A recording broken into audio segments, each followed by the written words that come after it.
Jeff, you guys are back in the win column. Just how does that how does it feel walking out of that locker room as opposed to the last few weeks? I'm just happy for my kids. You know, those defensive kids and I have been together a really long time. Oscar, some of us, most of them of us, been together 5 years and won a lot of ball games. So to get off to the start, those guys have gone through, and and what you have to face when that happens, when you don't play well, you just hate it for the kids, and especially some that they've won most of their games and they're champions, and they're doing the right thing, and they've been doing the right thing. So I'm glad to see them rewarded. Obviously, it's been hard on me, and I'm 56 years old. You can imagine how hard it is on an 18 to 23-year-old young man. Jeff, what can you say about your defensive performance today? I think 203 total yards of production by FAU. Yeah, even more than that. We turned it over there right before halftime, and we turned them over and got the ball back. And from that moment on, I think they had 27 yards total, and I think we had over 300 yards, maybe 320 from that moment on. So you always hate to say there's one play in the game, but I thought that play was a really, really big play. They had confused us twice. They did a really good job in the back end of giving us a look, and we threw right into it. And, he calmed back down, and that was it. And offensively, we were so good, we scored 55 points today. We scored 38 points for the roadrunners and 17 for FAU. That's pretty impressive. That was smart. A few people didn't catch that. Look, I said no matter what, there's no way you're going to make me angry today, so bring it on, baby. Let's go. I mean, I don't know what I could do after a game like that, but I was going to ask about between the turnovers and the injuries you guys had to battle through, what does it say about this team that you guys were able to persevere through all that? Yeah, those injuries they're just getting to me, man. It's exhausting. I mean, it's hard on the kids, right? Their families, all the injuries. But two, it's just hard to coach. It's hard to get better because you're always changing. And I don't know how many different lineups that is for us this season. And I know that's why I got you two there. I know y'all know exactly. But again, Devin can't go. DJ Allen's done for the year. Tore his ACL on the play last week. It's unbelievable how many guys we have that score touchdowns. They get season-ending injuries. JT goes back out there today, catches his first pass at the glance. He gets hit in the other knee, and he's getting MRI on the other knee right now. And, Ken going down, another guy I've been with for 5 years, really good football player. But Jay Lou stepped up. Jamel, freshman, stepped up. Man, it's been – Willie came back. Willie didn't even practice this week. I mean, Willie got hurt. He was in concussion protocol after the East Carolina game, just taking care of the kid. And he was just doing a little half-speed drill and made a cut, and his opposite leg got hurt. And it's just been one of those years, and we can't get healthy. Losing Joe Evans, and I know those all sound like excuses, and I know, but it's just – but those guys don't blink. They don't blink. They just keep working. They're Andrew Acosta, who one of my favorite kids I've ever coached in my life, who now is our DFO. He didn't ever send me anything like encouraging, but he sent me something this morning. He's like, Coach, I'm telling you, I've never seen the hotel so quiet. I've never seen everybody so well behaved. He said, your dudes are still 10 toes down, and they're going to show up today. And they did. I know it wasn't perfect, man. I know it wasn't beautiful at times.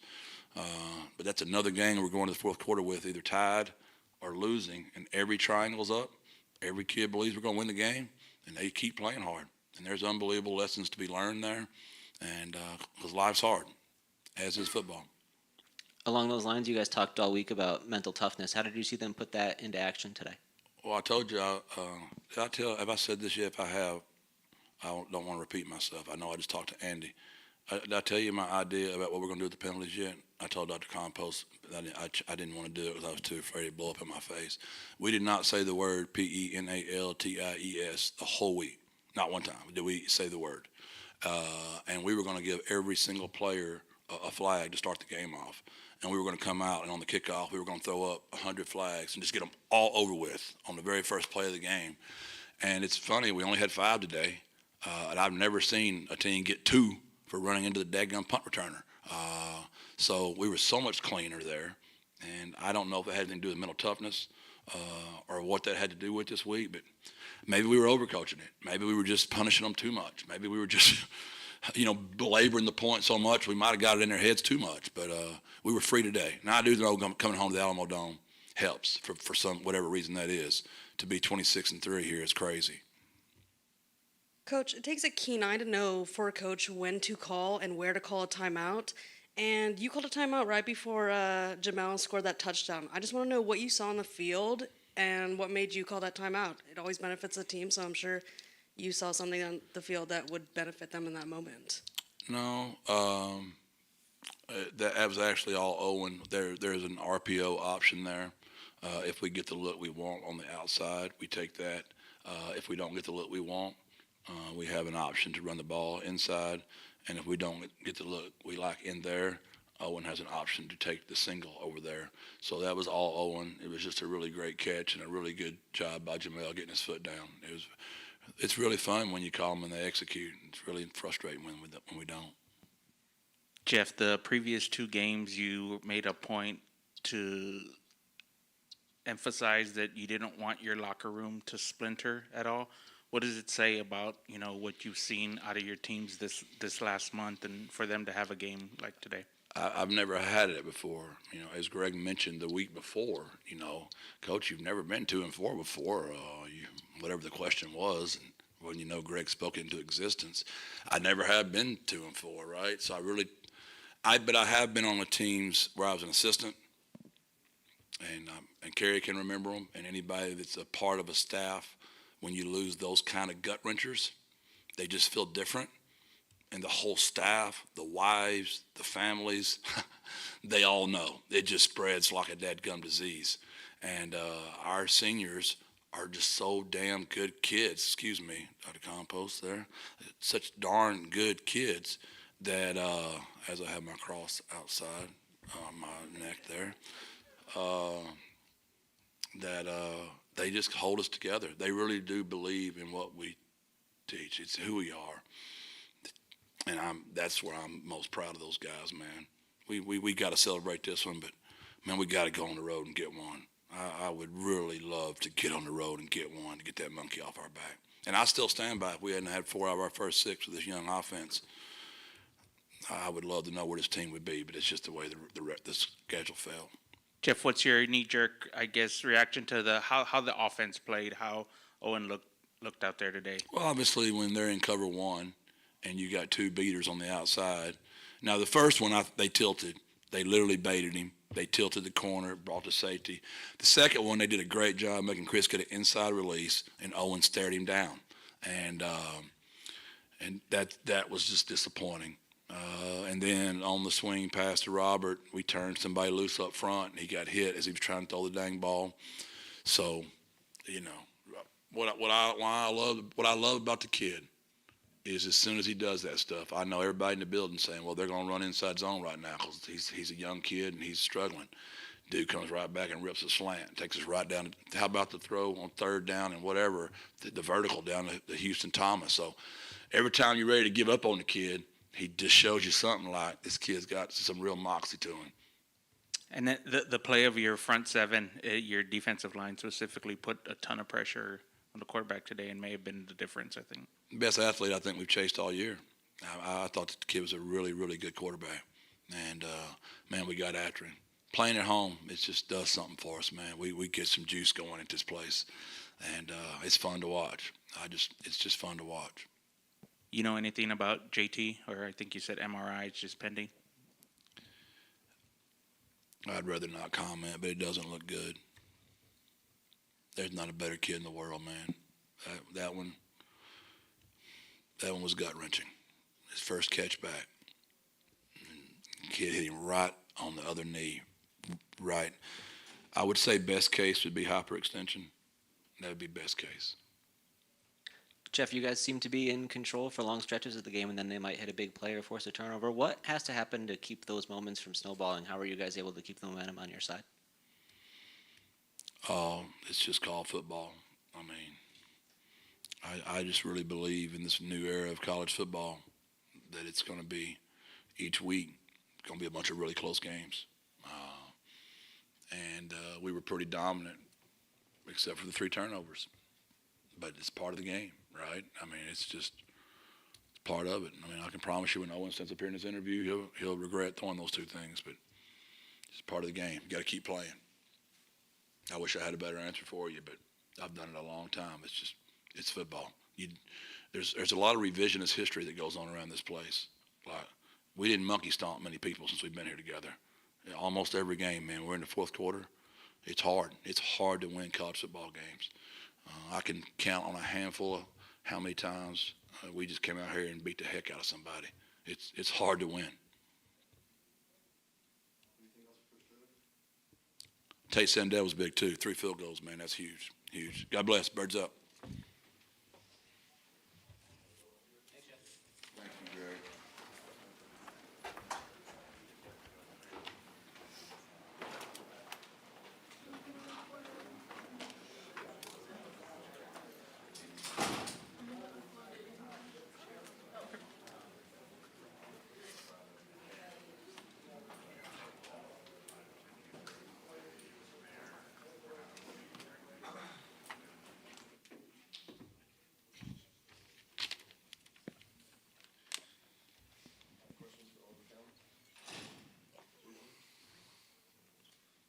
Owen, how was that locker room today as compared to the last few games? Yeah, it was electric. Guys and they were dancing. I personally wasn't dancing, but a bunch of guys were dancing. So it was great to get a win. Great feeling. Yeah, just does it feel like a monkey is off your back after this one? For sure, for sure. I think it says a lot about our program. To lose back-to-back conference games like that, and then turn around and still have great days of practice and respond like this says a lot about our program. What was your, takeaway from the way the Roadrunner defense played today? It looks like they had a monster game. Man, they were awesome. I got to play better. I can't turn the ball over, but when I did that, there was one drive, I believe I threw the pick, and then they came around and forced the fumble, and they didn't score on that. On a short field, that's big time. So they played a heck of a game. Owen, what does it say about your team to be able to overcome the turnovers and the injuries and the things you guys battled through today? Yeah, I think, in general, like I said, to lose back-to-back weeks and come back and respond, I think, that was one of our key words, is response, good or bad, like I said. So to come back off 2 losses and then like it was today with 2 picks, for them to still step up like that says a lot. Coach Traylor just mentioned to us that even after throwing an interception, you came right back out there and you hit a slant pattern. What does it mean for you to have the confidence within yourself and to know that your coordinator has that confidence in you as well? Yeah, like you said, it starts with Coach Burke. Knowing he has confidence in me says a lot. And personally for me and what they've taught me is, pick your touchdown, you come back and respond no matter what happens. So. What is it like for you working through with so many injuries at wide receiver? How does that impact your process? Yeah, it really doesn't. That room is deep no matter who's out there. So it's just next man up mentality. But, it doesn't really affect my process too much. What do you think the biggest factor was for you today? Was it technique or attitude going into the game? A little bit of both. Coming in, I know we had a lot of penalties, and that was one of the forbidden words this week by Coach Traylor. But to shut that down or not have as many penalties offensively was big time for us. But I think also mentally, like I said, to respond off back-to-back weeks like that, back-to-back losses, says a lot about our program. Owen, can you just run us through those 2 interceptions? Yeah. So. First one, it looked like, a middle safety. So you have your 2 outside routes. And then at the snap, they went to 2 safety and already had let the ball go. So they had got me on that one. And then the second one, kind of the same play. It was 1 safety. Once again, go outside lanes, but Chris has to go outside release on that, and I can't stare the pattern down. I have to look out the safety a little bit. So those are things we'll get cleaned up though. So. And then what happened on that? I guess the backward pass, was that a trick play or it's gone awry or it got blown up? Yeah, it was supposed to be a trick play. We had some leakage early. I'm supposed to step up, so it is a backwards pass. But can't turn the ball over, so we'll try to clean that up. I know they will. Owen, what did you see on the 42-yard touchdown to Patrick Overmeyer? It looked like you kind of had to throw back across the field a little bit on that. Yeah, for sure. It was a great play call by Coach Burke. That's a play we've been working for a while, and we finally thought we had the chance to hit it, and we did. So, great call by him.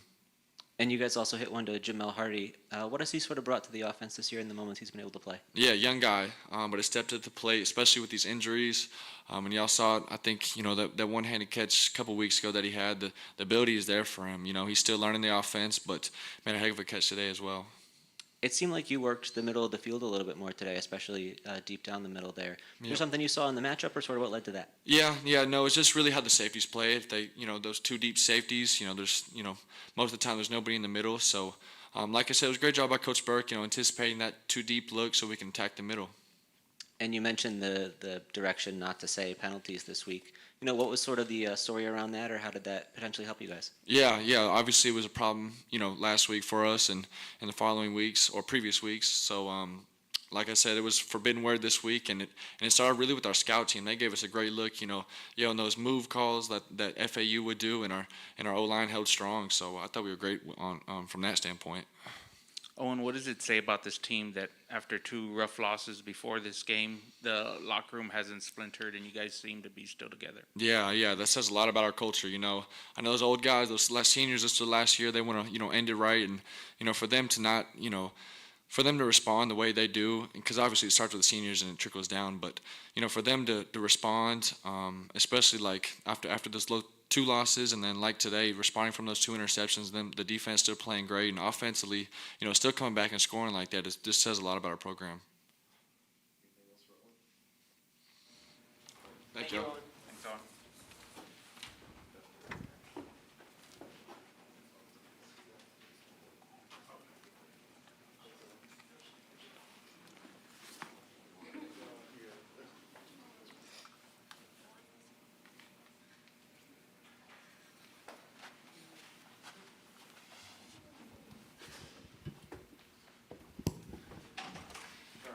Questions for Brandon Brown? Brandon, what was the mood like in the locker room after this one as compared to the previous two games? Just guys being pretty juiced up in the locker room. Everybody excited. We had a rough past couple weeks, and just it's hard to win the college football, so we're just excited for that. What can you say about the play of the defense? It looked like you guys were pretty dominant out there for most of the game. This game around, I feel like we played as a whole more than anything. I feel like we played more buttoned up as we needed to, cleaning up flags and pre-snap and post-snap penalties. And with that, and then the guys covering the back end for us, we were able to get penetration up front. Jeff and Owen were telling us that the word penalty was banned from the facility this week. Yeah, he liked to spell it out. I just had to go ahead and say it. Yeah, just what's that mental part of trying to get over that hump? Just guys locking in. I feel like when it's the flags and all that stuff. It's really a mental thing. So just getting in guys' heads that don't panic in certain situations to where you know you're gonna get a flag and stuff like that, or just a mental error when it's just doing like post snap penalties and getting like unnecessaries and stuff like that. We could be better cleaning up that. Brandon, what does it say about this team to have the ability to battle through the amount of injuries and turnovers and things like that popped up today? Excuse me. Just showing some resiliency through injuries and turnovers for your group. What did that say about this team? Oh, healthy teams don't win championships. Tough ones do. I feel like, everybody know we have a lot of people going down, and we're pretty light on both sides of the ball. It doesn't matter. We still have to stack days and get better. How do you compare this defensive effort compared to previous games this season? Do you feel like this was one of your best showings? Definitely one of our best showings, but we could always be better. It's still errors that we could, and MAs that we could fix and stuff like that, where it's guys doing their job even more and guys doing their 111, and so we could dominate more. It seemed like you guys would have a lot of really successful plays, and then they might break one or two big ones here and there. Is there like some frustration that comes with that, or how do you react in a game like that? Just next play mentality. You don't want to turn the one bad play into two, so we just on to the next play. Short term memory. Brandon, what can you say about the play of the front seven, the defensive line specifically? It looked like you guys are getting after it. We got a great back end. Well, I feel like we've been having a great back. This is one of our best back ends. I've been here for 4 years. This is like one of our best classes in the back end. And, like I said before, it was the flags that was kind of killing us with that. So with them being cleaner back there, it was just the penetration up front. It was just we ready to eat. So us playing more button up and not having as many flags and stuff like that, we're gonna show up. Was there something specifically with this matchup though? Because that was a super athletic quarterback you guys went up against, and you guys still got home against them. It was emphasized that he liked to use his legs, so we tried to do our best to put him in situations to get him to scramble and stuff like that to where we wanted to, and then when we got him to the spot that we wanted to get him and make the play. With so many offensive injuries, was there any sort of pressure on you guys this week for the defense to hold up their end of the bargain? No pressure. We just got to do our job. We know those guys are needing us anyway, but those guys are tough. Like I said before, tough teams win championships. So they got guys that's ready to step up anytime now. Thanks, Brandon. Thank you. I enjoyed that dance. I finally got to do it. Yeah.